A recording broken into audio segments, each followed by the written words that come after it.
అధ్యాయము మోక్ష సన్యాస యోగము అర్జునుడు పలికెను, ఓ మహాబాహువులు కల కృష్ణ, సన్యాసము కర్మలను త్యజించటము మరియు త్యాగము కర్మఫలములను భోగించాలనే కోరికను త్యజించటము ల యొక్క స్వభావాన్ని తెలుసుకోవాలనుకుంటున్నాను. ఓ హృషికేశ, వాటి మధ్య భేదమును కూడా తెలుసుకోవాలని కోరిక ఉన్నది. ఓ కేశినిషూదన. శ్రీ భగవానుడు ఇలా పలికెను, కోరికలచే ప్రేరితమైన కర్మలను త్యజించటమే సన్యాసము అని జ్ఞానసంపన్నులు అన్నారు. సమస్త కర్మల ఫలములను విడిచిపెట్టటమే పండితులు త్యాగము అని అన్నారు.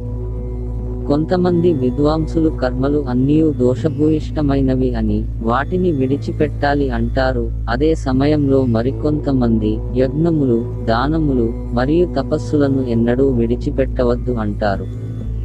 త్యాగము అన్న విషయముపై ఇప్పుడు నా తుది నిర్ణయమును వినుము. ఓ పురుషవ్యాఘ్రమా,